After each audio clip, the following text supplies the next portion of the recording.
there, it's Kim Snyder from The Voice Club. I got a thing on my screen. What does it say? Blah, blah, blah, blah. Why? Why do I need extra warnings? I don't know. Every update. Don't get me started. Okay, but we have to start something really important today because I feel like fixing something, and that enables me to have a lot more vibrating mass, which means nothing because words mean nothing. Feeling your voice will tell you everything you need. Because I'm a loud person when I speak, and if you're a loud person, you probably love to go for power parts in songs or to at least hit some power notes every once in a while. If you're not that much of a loud speaker, or if you're even on the softer side, you may find that that's just not your thing. You don't want to do it, you don't like to do it. There's nothing wrong with that, by the way. You do not have to sing power parts to be a good singer. You can think of plenty of artists. As a matter of fact, I would say 3/4 of everybody that does jazz and soft rock and a bunch of everything else there is hardly ever hits power notes. Well, I take soft rock back because I'm thinking power ballads. Power ballads are the exception. Okay, but you don't ever have to sing power notes. You can be a pretty mellow, quietish speaker as a person. Hey, Barbara Ann. You could be a quietish person and sing through a song and never sing a huge power note and still feel vocal strain.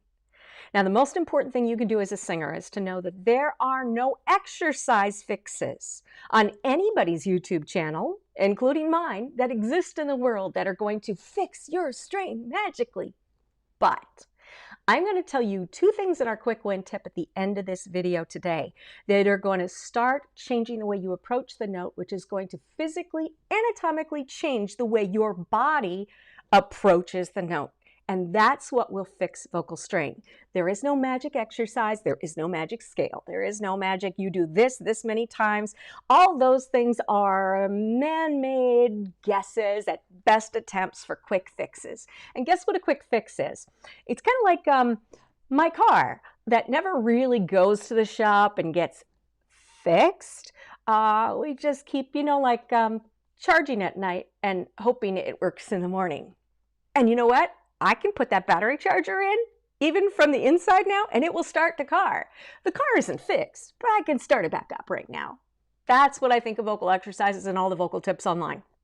Why? Because I found out there's a whole lot more to this than I ever thought. And I have taught many other vocal techniques before, by force, not by choice. That's on a whole different video. But if you haven't already, check out on thevoiceclub.com my story. There's 5 short videos that tell you why I know more than every other vocal instructor in the world. Not saying that to be arrogant. I earned it. I almost died to learn what I learned about your voice. And what I learned humbled me incredibly. I learned that everything that I paid tens of thousands of dollars to learn in a bunch of different techniques was not based on anything that really the voice needs. I was shocked. I was humiliated. I was really mad for quite a long time.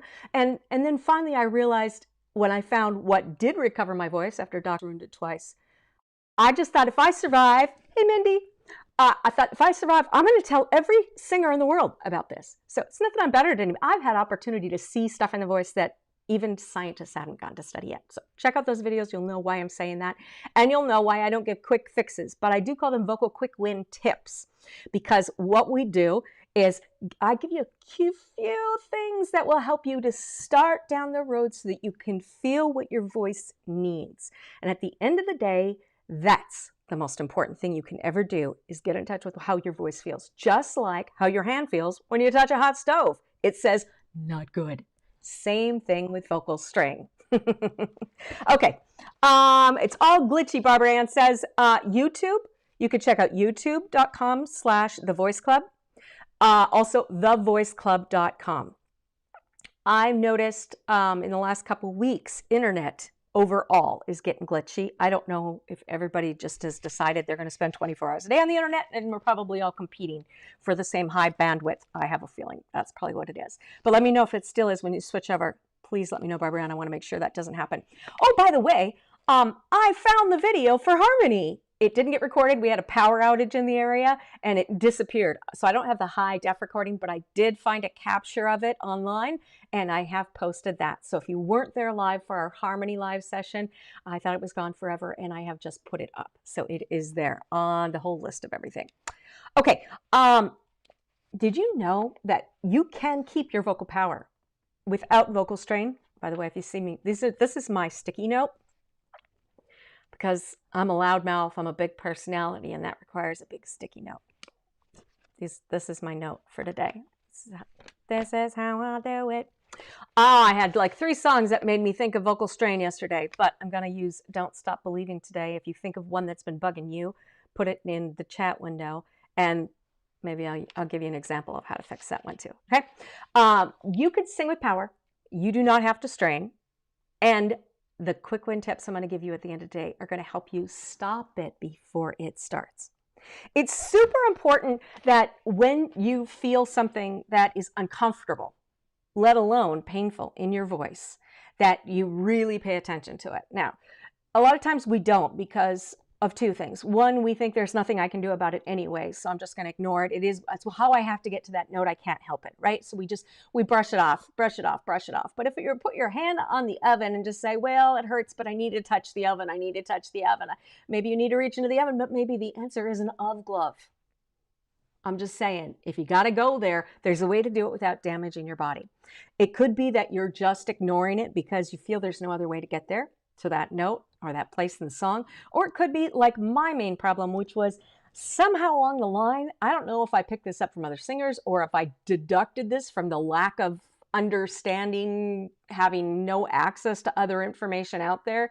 But somehow I got it in my head as a professional singer that the more I worked at my power notes, the more physical effort, and for me that equated to strain and many times pain.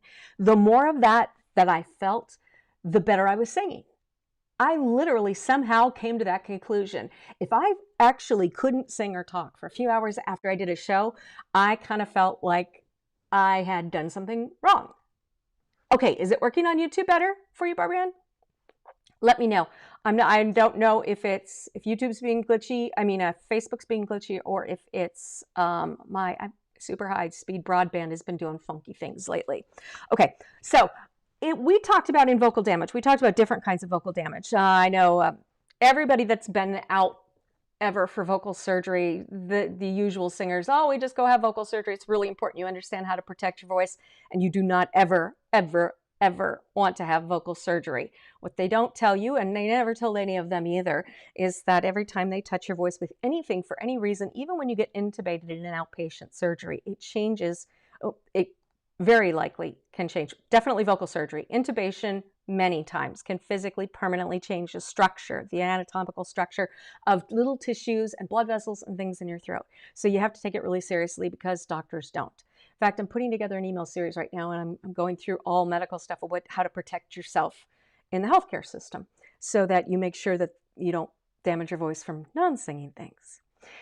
Many times when we look at vocal damage, and by we, okay, I mean me at the Voice Club, and I mean in my work as a vocal repair specialist, recovering my own voice from non-recoverable things twice, helping other people that have to sing like album release parties while they're waiting for vocal surgery and are on vocal rest, things like that. Sometimes you have to do these things, and that's what I do. I help people through that, or coming back from voice conditions they didn't think they could come back from and they haven't been singing for years. That's what I specialize in. And as I've worked with lots of different kinds of damage over the years, oh, good. God, looks like YouTube is working good. And you're speaking, it makes, when you said, sometimes singing makes your speaking voice hoarse. Yeah, your voice is your voice. Your singing voice is your speaking voice, and vice versa. So if you again, put your hand on the oven and burn it, other fingers are going to feel it too. All those nerves are connected. No matter what activity your hand is doing, all those nerves are connected. So singing and speaking, same tool, same part of your body. So it absolutely is going to impact it. Sometimes we'll feel it or notice it in our speaking voice before we do in our singing voice. But just know, like, this is true. Many of you have had this experience. You've gone out and like cheered at a football game or something and then tried to sing the next day and find your hoarse. Same thing. Whenever we mistreat our voice, it's going to impact singing or speaking or both. Same instrument, same part of the body, same thing. All right, so when I work with vocal damage people, I've noticed that there is a really pretty good standard rule to know how quickly people are going to get damaged. We talked about this in the vocal damage live stream. That was October 20th. But really, it's how much you're straining, how long you've been doing it, and at what level of intensity you've been doing it. Plus, so those three things plus, what you anatomically start with. Just like every other part of our bodies, our vocal cords, length and thickness, size are all really specifically unique. They're all, I mean, like legs are legs, arms are arms, but we're all built differently. And it's the same in our internal parts as well. And it's very much the same in our vocal cords, our vocal muscles, all of that. So, for instance, I didn't have vocal damage, I found out later, for all the bad thing level at a very high intensity for a very long time. The reason I wasn't having vocal surgeries, I found out later, was because I have fat vocal cords. That just means they were able to absorb a lot more of the shock before just completely screaming out for help. So I singing because of vocal damage way early in my career and never even gotten to the point where I found out any of the stuff I found out. Just because of straining at all, you want to make sure that you're not, because singing is supposed to be fun. And when we have pain, it's not fun. Let me just tell you, as a chronic pain patient, pain just sucks the joy out. All right, we talked about in vocal damage, strain and damage cause things like, over time, we have time, intensity, strain, and depending how quick will be determined on those things, plus the shape of your vocal cords and the thickness of them. You will end up with polyps or nodules, which just mean blisters where the vocal cords close. Some of them are hard and some of them are soft. It's the only difference. Sometimes bleeding blood vessels. Literally, there's so much strain in the tissues that the blood vessels pop. I actually have, when I had my fourth child, pushing the baby out, I popped a blood vessel right underneath my eye, and I have this popped blood vessel right here. Same thing. Strain caused this blood vessel in my eyelid to pop. That's why that was my last child, and because it was number 4 and it was time to stop. It does the same thing in your body. So strain, when it doesn't feel good, is your signal that we are doing something in the voice that is going to be not so good for us. And your voice is giving you a signal that it wants you to stop. Why don't we stop? Usually because we don't know what else to do. We're not sure how else to get there, and there's kind of a lot of pressure when you're singing a song and the music's moving forward and you got to get to the note. The thing is, you can listen to, whether it's your favorite artist or it's concerts or you're listening to people on YouTube or on any of the singing talent shows, you can watch some people and you can kind of feel that they're hurting. You can feel the strain. Sometimes you can hear the strain in your voice. Have you ever heard that? Post in the comments who you've listened to that as soon as I said that, you probably thought of something you heard, someone you heard sing, and you're going, oh yeah, it was like awkwardly uncomfortable. Sometimes I'll turn the volume off and it's like you can see the veins in their neck popping. And all I have to do is look at a picture. I have empathetic voice syndrome. It's not a real thing, but everybody else makes up syndromes. I figured, why can't I? I mean, I've put more money in the medical system than most people in their lifetime. I should be able to name something. This is what happens. I've been through so much vocal damage and felt things in my voice that I never really ever would have thought about. That when somebody sings incorrectly in a way that is painful, my voice hurts. No joke.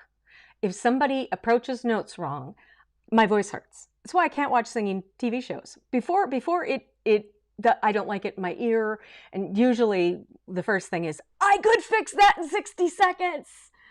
Oh, they don't have no idea what's going on in their voice, and they have no idea how much that's going to be bad if they keep doing that. And everybody's cheering, but if they keep doing that, they're not going to sing more than a year. This is going to be their last year singing. They're going to be done in 6 months.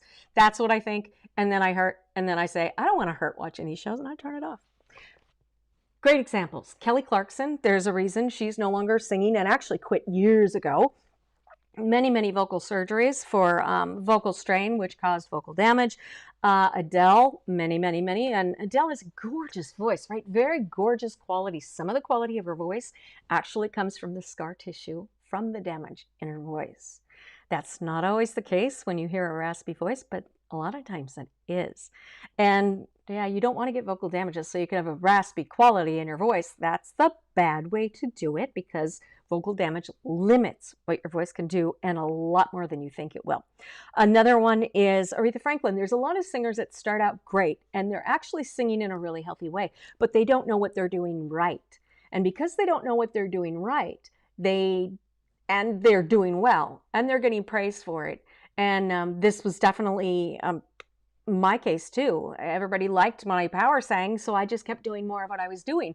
And when we get confident in doing it and everybody gives us praise for it, we do more and more and higher level and a higher level and more intensity. And over time, it damages the voice. And this is why when we have, like, if you'll look at the beginning versus the end of the careers of Aretha Franklin, even Mariah Carey, you'll hear, if you listen really closely, you can probably hear a difference in the voice. And that is long-term damage in the voice because of strain. In the case of both of those women, we're not talking about vocal surgery. So there's nothing else that's been damaged in their voice from surgical instruments or, shaving off parts of their vocal cords because there's nodules, but because of the strain that causes broken blood vessels. It can cause scarring, all sorts of things. Steven Tyler from Aerosmith is another one. Now, Steven Tyler, Aerosmith, big mouth, right? Big lips. He's got he's going to have big sound because, think of this. If you have, I was thinking the other day, like I used to play cello. I used to play string bass. String bass, my first instrument in first grade. I just said, what's the biggest thing you got? And they said, you can't play the biggest thing we got. And I said, yes, I can. And they put me up on a box and I held my string bass. I was like, this is so cool. String bass is a beautiful instrument. But a cello, string bass, a violin, any instrument, they all sound the same because they're all the exact same shape. If you move to like a different quality of instrument, they're very rare, but like you get a Stradivarius violin, they sound better. They sound slightly different because the body and the instrument, the hardwood and the body is slightly, it's improved. It's kind of like a Tesla of cars, right? So it makes it better. But instruments all sound the same because they are exact replicas. When it comes to the human voice, none of us are exact replicas. All of our voices are completely unique. That means some people are naturally going to sing louder or quieter or bigger or have more resonance and all of these things. And everybody's come up with all these, I can teach you you need to expand the sound and feel it in the mask. Well, maybe my mask ain't as big as yours. I'm just saying, I'm not even wearing one. Sorry, that's an 80s reference. Okay, so you have a different voice. That means that if vocal strain is going to be unique to you. Steven Tyler, matter of fact, did a video that I have in our vocal mastery course that I show people. They did a scope of his throat, and the purpose of the scope was to show how amazing it was because he can sing up into his whistle voice, which is falsetto is not a thing, by the way. Anatomically, falsetto is something some singer person made up and everybody else put in a book. There's so much like that. It's going into my book, Game Changer, that I'm working on, which will blow your mind when I get it done. I promise. Not that you need your mind blown anymore. Okay, Steven Tyler does this video. They go down in the vocal scope and they're showing him, and he's singing up into his whistle voice with this huge, powerful voice, and they're showing how beautiful it is. Steven Tyler has had bursted blood vessels so many times I can't even count because while the way he sings is big and powerful, he's got this giant mouth. He's probably got he's tall, so he's got tall vocal cords because we know this. As a general rule, your vocal cords are as long as the nail bed of your thumb. I learned all these things from the guy who teaches all the vocal singing surgeons, the vocal surgeons at Harvard. So this is really fun stuff to know. And we know he's tall, so he's got longer vocal cords. When he's got a big frickin' mouth, he's probably got some meaty vocal cords in there. You can't tell without a scope, even though I looked at the scope, so I know. But they were talking about, oh, it's so amazing. Look at his vocal cords move. Well, the vocal cords move on anybody when you do anything. You could just see him better. He's got a big, giant, cavernous opening down there to get the camera down. I've been scoped a million times. Mine's teeny tiny in it. You can't even breathe when they put it down my teeny tiny little throat. The thing is, you don't get to see the muscles move. We can't see the muscles. We also can't see below the vocal cords where most of the vocal strain happens. It happens on the vocal cords and all those tissues right above and below. But he's had blood vessels laser zapped like 1 billion times because he sings with a high level of strain, high level of strain. So yeah, is it cool that he could sing in a falsetto still? Yeah, yeah, but he's got that raspy voice for a reason. And he's got that's a vocal damage conversation we can't have it today. Got to move on. Okay. The thing is about singers, you can, hey Heather, Adele, yes, she scares me with her technique sometimes. Adele's had several vocal surgeons. Here's something, and I don't know if I've mentioned this before in a live stream, but I'm talking, okay, the 5% of professional vocal coaches that work with label artists. There are very few of them. It's not that they know more than everyone else in the world. Usually it's just they're hooked into a network where managers will refer to them. They know them. It's kind of like a small group, kind of like jingle singers in studios. It's just a small neighborhood, right? They usually know a lot. But when I went through what I went through, I found out that, and I worked with the top vocal repair vocal specialist in the world who said, we have no clue, no basis to even know where to start with, to even think about a possibility for you ever being able to speak again. And I recovered my voice twice. So I'm saying there's a whole lot more to it than anyone out there at a quote high level even has a clue about. And I would have never had a clue had I not gone through everything I've gone through and then been able to test it through on all voices, tons of voices for over a decade now. I would have never known either. But you need to know that as a singer, because the most important thing you can do, number one, to avoid strain is to really lock into how your voice feels. Singing correctly, which all voices are capable of doing, singing on notes, all of those things, singing correctly in a way that your body's meant to sing feels easy. That is the word you need to keep in your mind. Now, if you sing quietly or softly, it always feels easy, right? So you can actually sing whispery in a way that's damaging your voice, but it'll feel easy.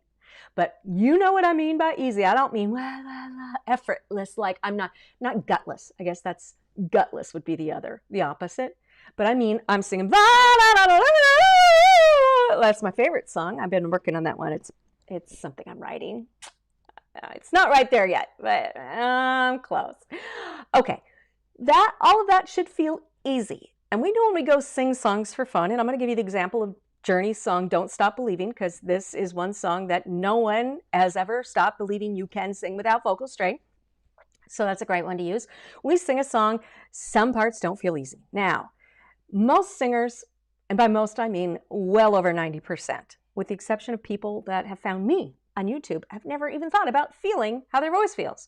But think about this. Your body is your body. Your voice is a part of your body. If you go work out at the gym and it's leg day, you're doing all these weight machines. I mean, if you can get to your gym, I can't, even if I wanted to. But if you were doing that, the next couple days maybe, or at least the next day, you would feel things in your legs that you don't usually feel. And you would know why. It's because you worked things out, right? And if you were a regular worker-outer doing leg day, like every week or two or twice a week or whatever you do, like one of my students, Michelle, is a bodybuilder, I think she does it like 3 times a day. I don't know. I just marvel and I say, you work out for the both of us, girl. You got it going on. Let's pretend I look like you. But I don't. It's just the case that if you worked out all the time, you would know the feeling difference between tired, my muscles are sore because I had a great workout and I know that I'm going to take it easy. I'm not going to go on a hike the next day because I know my muscles are sore, versus I did something wrong and I think I've hurt something and I need to go to the doctor. But the reality is nobody, like pop a clue, the voice is a part of our body. We don't even think about what does my voice feel like? And you know the reason why I think that is? That no one even thinks about that? Because all of our vocal education, and I mean all of it, 99.8% of it, and there's one exception, and we'll do that we'll talk about teaching if you guys want to know the differences between teaching, what different people teach. Let me know if you want to know sometime, and I'll tell you in live streaming. Also, those of you who are here live with me, I need somebody to tell me what to do next week. I mean, I don't know what you want to know, but I do need to know. Okay, so if you are singing, your voice is going to tell you if you're doing it right or not. The reason I think no one, even the people that have heard me, don't want to think about, other singing teachers don't want to think about how your voice feels, is because when they give you something to do and it doesn't feel right, if you come back to them and say, well, that hurts or that feels uncomfortable, they have zero clue what to do with that. If they don't have an answer for you or a way to think through it, then there's nothing they can do with that. And it puts a teacher, and having been there, I can tell you, it puts you in an awkward position. And it's not the teacher's fault. I love people that love singers, that want to help singers. It's the fact that we do not educate anyone with the right information to be able to truly, in my opinion, help singers do anything for themselves at all. All we can do at best is put them through a maze like rats. Hopefully there's some cheese in some corners. You find one every once in a while. You don't know what corner it was in or how to get back there, but you know you found cheese, so it must be the right maze. If I look back at all of my tens of thousands and more than that dollars I've spent in all the different techniques, all the major techniques I've studied, that's pretty much what the summed up experience was. I found cheese in some corners, in different corners and different techniques, and lost things, gained things, never knew how to go back and find them, and none of them solved my problems in the end. And in every single one, there was strain or pain, but in different places when I did different things. All you need to know is strain and pain is bad, okay? Power and volume. Now, this is really important, whether you're a soft singer. And Mindy, I haven't heard you in a while, but Mindy, I think you're, and Barbara Ann, are you a softer singer? Heather, I haven't heard you sing. Oh, you know what? If you're watching this video, you know what I'd love more than anything? I literally just do this to help you guys. There's no other reason I do this. I would love if you guys would send me something you've sung. And if you want some tips on it, I will bring you in live, or I will put a video on here and walk through and show you what you're doing. I'll do it free. Why not? Because it would really help some other people. It would really help. So if you want to send me something, and Heather, I haven't heard you sing. I'd love to hear something you do. And you should also know, Heather, I've met Mindy and Barbara. Heather, I haven't met, and a couple other people. But I don't listen to people and see how many notes they got right and how beautiful their voice is. When I hear a voice, I always see diamonds. No joke. Not because I'm an eternal optimist, because the doctors killed that out of me years ago. I am not an eternal optimist anymore, but because of what I learned about the voice. I learned that every human voice can do substantially above what anyone ever even has a clue your voice can do. Matter of fact, the guy who teaches the vocal surgeons at Harvard, the #1 singer's vocal surgeon in the world, while he was the one to encourage me to try to recover my voice the second time, he did not believe that it was possible. And not only did I regain my voice, I gained a half extra octave. So the science hasn't gotten there yet. I've learned things, and I'm telling you, your voice wants to sing without strain. It can go there. It can be powerful. And Heather says, I think, you know what? I think something teachers often neglect is how students can feel the strain is normal. I used to hold tension. I didn't notice because I thought that's just how singing is supposed to feel. I know, Heather, I just said that. I just said that a while ago. I thought it was a badge of honor that I was putting, I'm not a worker-outer. My bodybuilding student, Michelle, will tell you, I'm proudly not an exerciser. I've had more bed rest than exercise in my life, but that's what happens. But it's true. You get up there and you feel like, if I sweat because I'm singing so hard, I've done a great job. But it's because singing teachers aren't told what they need to know to give us the tools to be able to gauge what we're doing and if it's right and what feels right or wrong and what to do about it. And it's not my job to train singing teachers. That is a bar way too high for the next generation, right? Because the science, because there's not enough money in it. I know, because I've talked to tons of doctors. I don't care about that. I care about you. I care about you protecting your voice and you teaching everyone you know, and your kids especially, and everyone else that's around you, you encouraging other people. Your voice can sing. Pitch is not an issue. Go listen to my episode on pitch. You are not tone deaf. You don't have all these that, well, I have perfect pitch, but you have tone deafness. All of these things are labels that someone has made up somewhere along the line to explain the fact that they don't know what to do if you don't believe that. I don't think they started out trying to do that, but that is the state of affairs.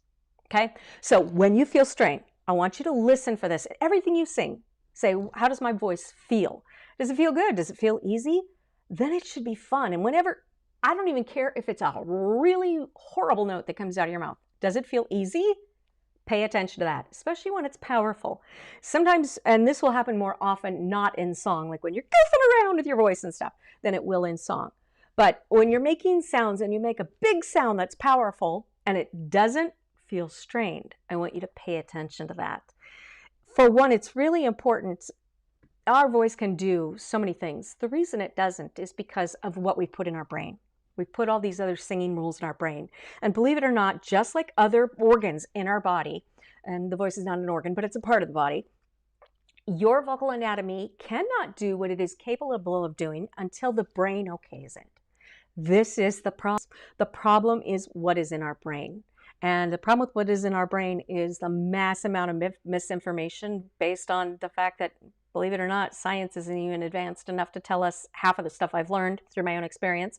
And there is literally no monetary reason for foundations or groups that certify teachers. There's no monetary reason for them to do all that work to rewrite everything. It is what it is. And they make their money by certifying teachers. I mean, there's even of all the really bad ones, there's one that's much less bad. And I've been at conferences with a bunch of other teachers that I know are being taught some pretty solid things. And been just, matter of fact, I got an email this week I was replying to. And I said, yeah, I've been at those conferences and I've got 500 people that have the same information I had in that system as a certified instructor. And there was nothing scientifically wrong with it, which seems like a low bar, but that is as high as it gets in vocal education. And still, the understanding that those teachers came away with from that information was so off base, just because no one makes anything understandable because there's so much they don't know that they don't want to answer the questions. So I just come to you and I tell you, when your voice feels good, I want you to start paying attention to it. When you sing something and it's fun, this will happen when you're like goofing off. This is happening. Everybody's singing at home now, goofing off and doing things. When it's fun, stop and pay attention to that. How did I just do that? Make that sound again. How did I just make that squeal that was big and it was super high and it was very powerful, but it felt fine? Make that sound again. Because what you want to do is you want to start training your brain. This is how it should feel. And when you feel something that does not feel good, that feels awkward, that feels unstable, like the floor is falling out, that feels borderline not okay to stop and think about that too. Put this information in your database. Now, when I train a singer, I take on very few private coaching students. I don't do this so I can fill my calendar with people. I do this because I dramatically, Heather, I dramatically care about your voice. Heather, I just want to tell you a glitchy thing too. Heather, Barbara Ann says if you go to YouTube, it's less glitchy. I think Facebook may be glitchy. So if you're on Facebook, I'm not sure if it looks like you're on YouTube. Dang it. It may be my provider. I'm going to give them a call, give them a what for. No one's answering their phone anymore. Did you notice this? Did you ever try to get customer service during a pandemic? No one's answering customer service anymore. I apologize. This is getting recorded and it will be uploaded, and the recording is clean, not internet streamed. So if you miss any of this, the recording will be online and you can go back and watch it. Okay? I promise. Okay. So the number one thing I want you to know is that you need to start paying attention to how your brain tells your voice to sing. How does your voice feel?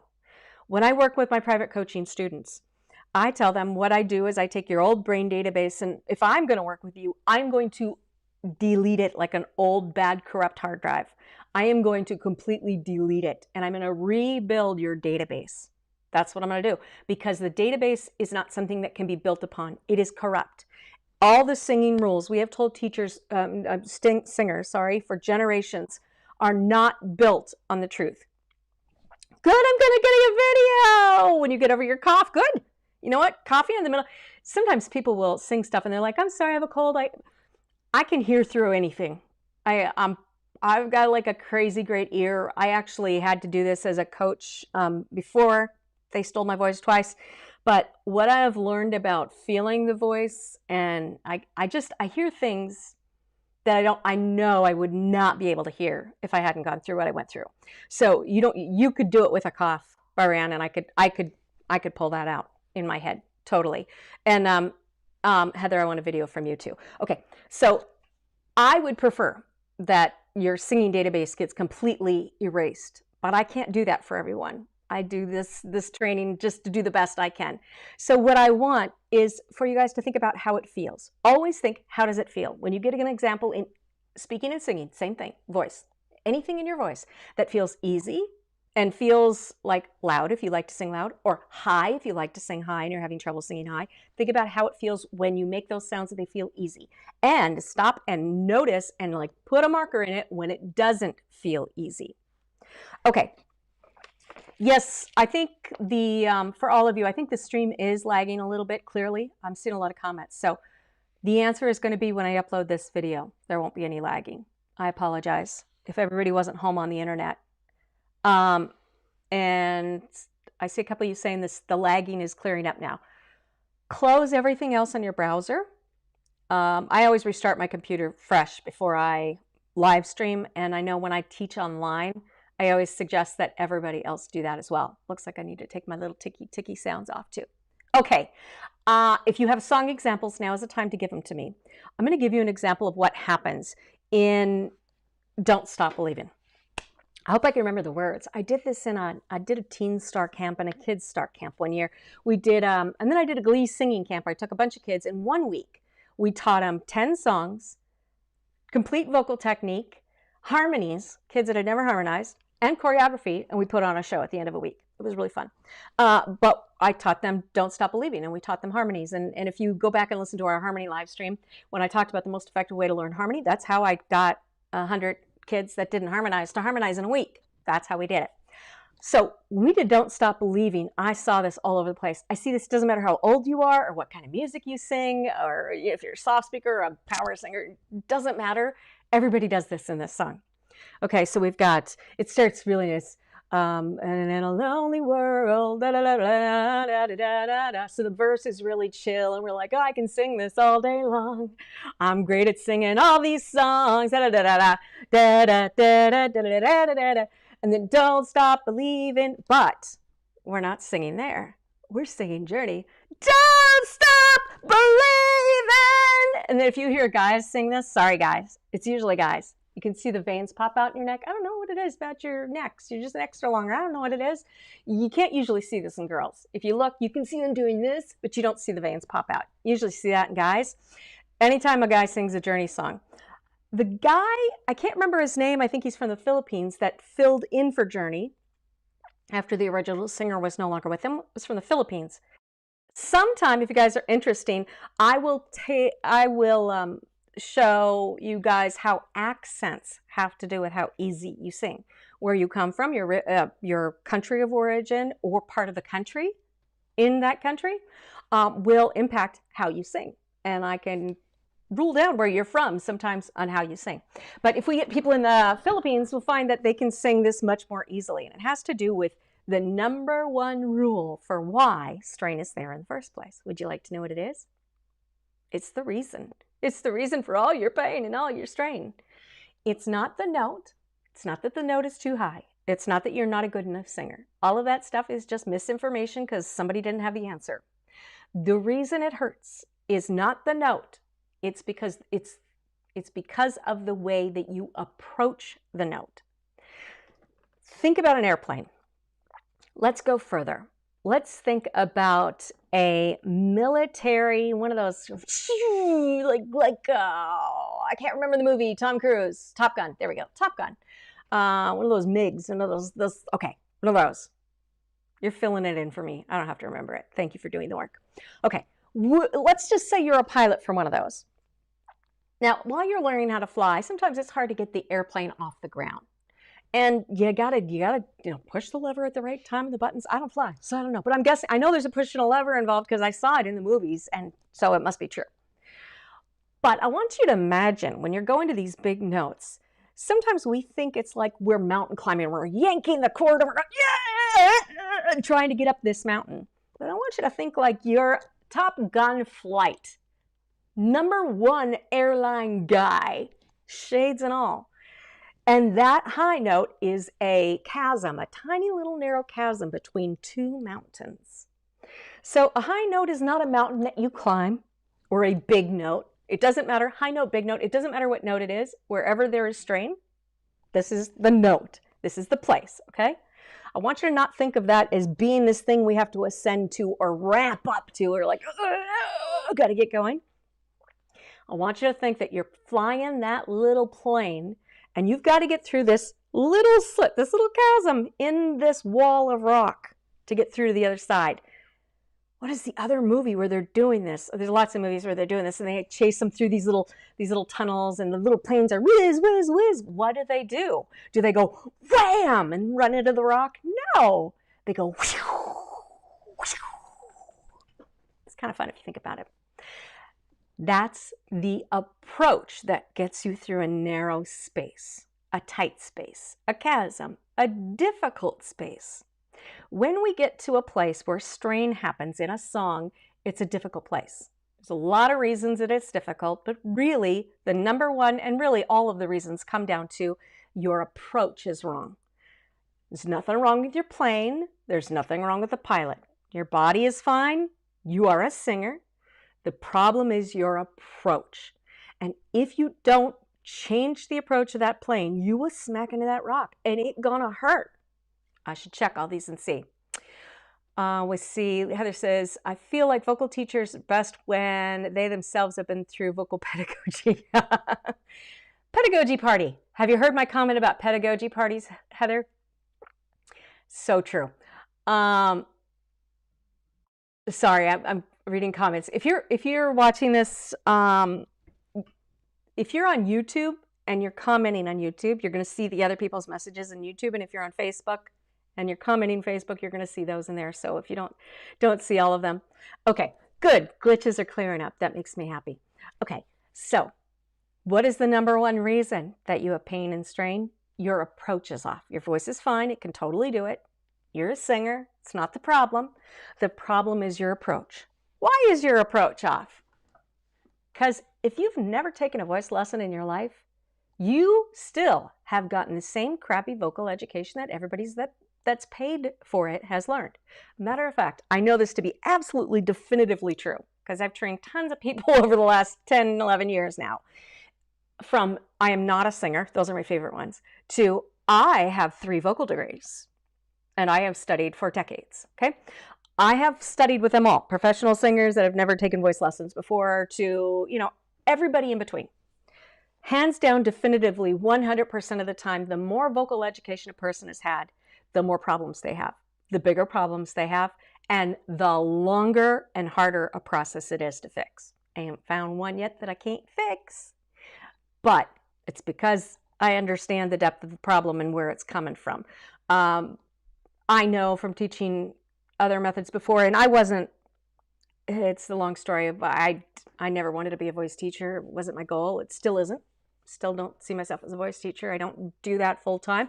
I am a vocal advocate. I really want you guys to know how to protect yourselves and to get the best out of your voice and to not buy stuff that's making singing harder for you and stealing the joy. Singing is there as a gift for you. It's meant for you to enjoy. All these other things, this misinformation that well-meaning, wonderful people are teaching is just causing problems and it's keeping joy from you. And you know what? There are just times in life when you need as much joy as you can get. And I'll tell you, we've been having one the last year, have we not? And we may have one for a while to go. That's why I'm thinking we all need a recording project in 2021. We should all be at home recording. I want to know if you're on a Mac or PC because I'd like to walk you through GarageBand and intro you to Logic, which I haven't used. But they have a 90-day free trial. They've never done it before. And I would love this to be an opportunity for you to learn how to do this on your own. And it would be really important for me to walk you through because it's hard to hear yourself recorded and it makes you feel really unconfident. And it did for me too. I was a professional singer. I thought I was good till I went in the studio. And then I felt like I should quit the first day. Matter of fact, there were 3 of us, my sisters and I, we were all a year apart. We sing since we were 4, 5, and 6. 14, 15, and 16 is the age we were when we were contracted by a studio to do jingles because we harmonized so well. And when we went into the studio and did a jingle, I think I've got those jingles someplace if you ever want to hear. The first time we went in and we did a jingle, my middle sister, I'm the youngest, my middle singer she's more of a shy personality and a quieter singer. She was so upset by the way her voice sounded. She stopped singing that day and has never sung since. She's never, ever thought of herself as a singer since then. And you know what? She can sing beautifully. But she didn't believe it. She cannot sing according to her. And it's stuck in her head. It drives me crazy. We don't live close, or else I would have fixed her by now. I would have talked her into it. But it's really harsh when you go to record your voice. So I thought if you guys are interested in recording, I'd love to walk you through that process, because I can show you how to listen for what, how to learn the tech, and how to learn what to forgive, and show you why it sounds so bad and that it's really not your voice's fault. Because it's really not. There's a whole lot of stuff going on. I worked professionally for over a decade as a professional audio producer as well. So I'm thinking I can add some technical knowledge to you that will help you in recording your vocals. So if that's something you're interested in, I'd really love to know if that would be interesting to you. Okay, strain. Problem is your approach. The reason you're approaching it wrong is because your brain database of what it's going to allow your voice to do is corrupt. It's not the teacher's fault. Other singers that give advice think that they're doing you a favor. Probably over 90% of anyone that's ever given you vocal advice or told someone in an interview, yes, I do this because this is the best thing for your voice, or I drink this, or I eat that, or all that stuff. They meant well, but the information is wrong, okay? So the 2 quick win tips I'm going to give you today are going to help you start to approach those notes with strain a little bit wrong. Not a little bit wrong, a little bit differently. Are you ready for your quick win tips? Wink. My little quick win tip. Sound. All right. Stop trying to sing so hard. Stop it. Feel what your voice needs. Okay? If it hurts, don't do it. That's not a tip. This is the prelude. Okay. So we've got don't stop believing. Now, there's a lot of different words and terms, and if you've heard any of my videos, you know I am an anti-terminology person. That's why I don't believe in pedagogy parties, because terms, as I found in my research, when I found out how wrong everything was, I literally spent my years of bed rest researching how I had been fooled that badly. It was really angering me when I was conscious. So I did all the research, and I found out that even on the very few, and I mean probably 2% of words that are thrown around by singing teachers, like career singing teachers, less than 2% of the words have anything to do with the actual physical voice. They're all singing terms made up by other singers. And even of those 2%, there is, I can go on. Matter of fact, I did this with one word that I thought there's no way we could all have majorly differing definitions of this word. Not going to go into it. I have an ebook, but I'll tell you about it sometime. Okay. And I went into, it took me less than an hour to find 4 completely different definitions that went totally different ways about one word that is a medical word. And I'm like, I give up. So I don't believe in terms.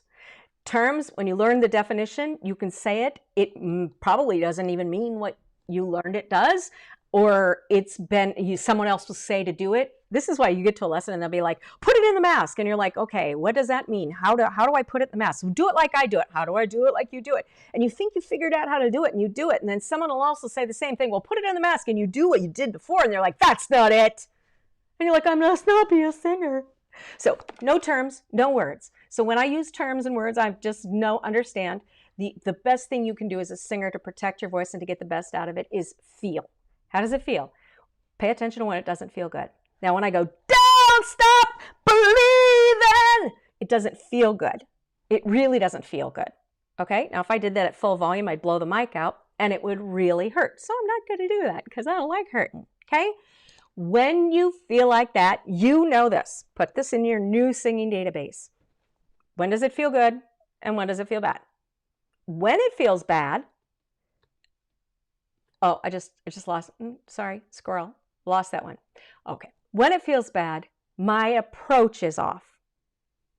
It's not that you're not a singer, it's not that you can't sing that song, it's not that the note's too high. My approach is off. Then I want you to try one of these 2 quick win tips to change the approach. Some of you have heard of the word splatter before, but again, that gets into pedagogy, that gets into terminology, and they'll say, well, narrow this and narrow that. Now, narrowing vowels and stuff as a way to fix things is a tool. It's a wrench in a toolbox that can be used on an engine in a car.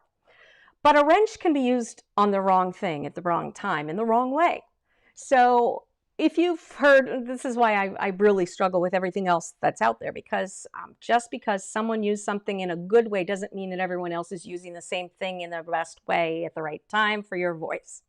Again, because they're not taught really that there are other applications for, you know, you can use a wrench on more than one thing at a different time, and somebody else uses it on something else at a different time. So I'm not going to go into all of these little things that are tools that you can use, because really they've got to be customized to what you're doing wrong. The important thing is when you're flying that MiG jet little plane and you got that chasm coming up, it doesn't matter what your approach is off, because it's off, you're going to run into the wall, right? And it's going to hurt.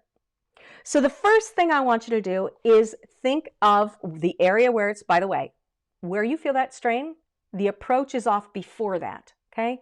When you hit that rock wall, the fix for that plane, where you had to adjust the plane, wasn't right that moment when you hit the rock. The moment that you needed to adjust the plane was way before. I want you to think about that. So where it happens in the song, you've got to back up. Now this is really hard in songs like Don't Stop Believing, which is why I gave this, it's your example, because it starts, don't stop believe. How do you back up from there? It's really hard. You can't always back up, but I will tell you that you've got to back up as much as you can and check your approach. How do you check your approach? Without being able to hear your voice and giving you really specific things, this is the goodest it's going to get. You've got to get really good at telling where it doesn't feel easy. Where it feels the worst, you've got to back up to where it felt easiest. How do you know where it's easiest? You've got to get in the habit of feeling your voice. You've got to know where it feels easy. This is what I'm telling you. That's the whole key to strain, is you got to start feeling what your voice feels. Okay, Star Wars. Yes, that was another one. Totally. Absolutely. Okay, so number one tip is that where the approach has to change has got to happen before you hit the wall, before the strain happens. Back up as far as you can. Where do you back up to? You back up to where it's easy. How do you know where it's easy? You start to pay attention to how your voice feels when you sing and speak. Anytime you use your voice and it's easy, make a mental note. Anytime you use your voice and it feels uncomfortable, all the way to painful, make a mental note. You need to start filing that in a special file of how my voice feels. Okay? That's the number one thing you have to do. Here's your number two tip. Barbara says, I hate hearing myself, but I love singing. I can't stop. Okay, confession time real quick before tip number two. I have recorded so many times I can't tell you. When I was a professional voice talent, I've done commercials for Disney and everybody. I'm in the studio a lot. I can almost tolerate my speaking voice now after 20 some years, over 25 years. I still can't stand to hear myself sing in the studio. Still can't stand it. And excuse me, I like I said, yes, you just want to flip in a head voice. I'm going to help you with that with a second tip. Now I got squirreled. When you're singing in the studio and you hear yourself, or you're just singing in the room, remember that we hear ourselves differently. And I mentioned this in another live stream. We don't hear ourselves like other people hear ourselves. This is why we can forgive other people's voices easier than we can forgive ours. We feel first, and then we hear. And when we hear, frequency-wise, we hear the sound on the way out. Our ears hear sound going this way. So the way our ears gather the sound is different. Our experience of that sound is different. So when people hear coming at them into their ears, that's why your ears are flanked out this way, to capture the sound, to make that sound good. Really, it's the best way to capture sound, is by having your little capturers right here. That's why God put the ears right here. It's a really smart design. You think about it. Okay, so you need to forgive yourself a lot. It's this way on purpose, right? Because we're supposed to be listening more than we're talking. I think that's why we have 2 ears and 1 mouth. They told me my whole life, but I made my living off my voice, so that's kind of how I responded to that. When you don't like your voice, I don't like my voice either. I just go, okay, easy. What we're going for is how easy is it, okay? Because whether you're singing in your house alone or you're recording in the studio, when it's easy and you listen to it back, you're going to enjoy it more. If you're jumping on a trampoline and it's fun, then you want to jump on a trampoline. But when you become an adult and you jump on a trampoline, it's not so much fun anymore. I don't know, is it just me? I tried with my grandkids. I was like, no, this is not something I ever want to do again. Like, I used to enjoy roller coasters. That has changed, okay? What you want is for it to be easy, because when it's easy, it's fun. And the more fun it is, the more you're going to enjoy your voice, okay? So stop critiquing your voice. Go for how does it feel. Number one, your approach is off when there's strain. Where do you fix it? Before it happened. That's where it was easy. We know where easy is because we're going to start feeling what our voice feels like. The number two thing you can do, and one of you mentioned flipping. This happens a lot, and this really has to do with there being so much pent-up pressure, more than the voice can do. Okay, so two medical terms, head voice and chest voice, are medical terms. And mix actually is a medical term. All of which have been used vastly incorrectly many places, which is why I tend to use illustrations rather than rely on terms. But I'm going to use this for I need to explain flip. Okay, so in your range, and I say range, you think this is my range. It's not. Your voice is capable, the engine in your voice is capable of singing a solid 3 octaves. Solid. Every single note, easy. Okay? That's what it's designed to do. Just like your legs are designed to walk and walk at a certain pace. Okay? They can walk. They do walk. They trade off. They balance your body. That's what they're designed to do. Your voice is designed to do this. Okay? In your range, physically, at the very bottom, thick, powerful notes are chest voice. You've heard this probably before. Most people have at this point because a lot of organizations are certifying tons of singers and popularizing the stuff, okay? And some notes feel very, very high and very light, and that's head voice, right? But this is what people don't seem to get. Here's the science of it. People will say, okay, so here's your range, and they will say, okay, so I'm going to try to say you're backwards. Okay, so let's say this is your bottom notes. Ah. By the way, you should never go ah. You should go ah. Ah. Ah. Okay, so people will say, some people say this is chest voice, this is head voice, this is mix. Some people will say this is chest voice, this is mix, this is head voice. Some people will say this is chest voice and head voice, and just do what you want in there. It doesn't matter what people say. We have to say, what does the voice say? How does the voice actually function? And I can tell you that almost no one has actually looked into the studies of what actually happens in the voice. So if you were to look at, let's call chest voice blue. Let's call head voice yellow. Dang, I got to get teaching here. Okay, I'm going to give you your last tip. I'm going to tell you about flip, and then I'm going to tell you your last tip, okay? Chest voice is blue, head voice is yellow. Your range is meant to be a gradient of those two. The only notes that should be pure chest voice or pure head voice are the very, very, very ends. Everything else should be a combination of. When it works the way it's supposed to, there is no flip. Flip is something that was invented and developed into a styling tool to hide the fact that singers could not get through this. They were taking their blue, yanking it up, and then just defaulting to yellow, because they had no option. You know why we flip into head voice? Because blue can only go so far. Anatomically, physically, it can only go so far. When you take blue too far, it hurts. There's a reason for that, because it's not supposed to go that far. So when we do that, what happens is the body says, stop hurting me. And it lets go. And when it lets go, it flips you into yellow. And then you're gutless again. And what do? You go, well, it flips, so I guess it's a styling tool. I guess that's just what I do there. It's not true. Number 2 for strain is going to help you with this flip. By the way, flip is a styling tool. It is a thing that can be used, but it is the only styling tool that I require all my singers to absolutely anatomically test before they use as a styling tool. In other words, if you can't sing something without the flip, you're not allowed in my session to sing it with, because that means you have just weakened your vocal muscle and you caused a new problem, and that's my job to fix it. Just saying. When you want to get through those difficult plates, we're going to change the approach sooner. One of the best ways, I want you to think about singing those hard places. Stop thinking about them as high notes or hard parts, blabbity, blabbity, blob. They're just narrow chasms. Narrow chasms. Then I want you to think that you're on a festival stage. And I've been on several festival stages. The people are down sometimes 8 feet or below you, okay?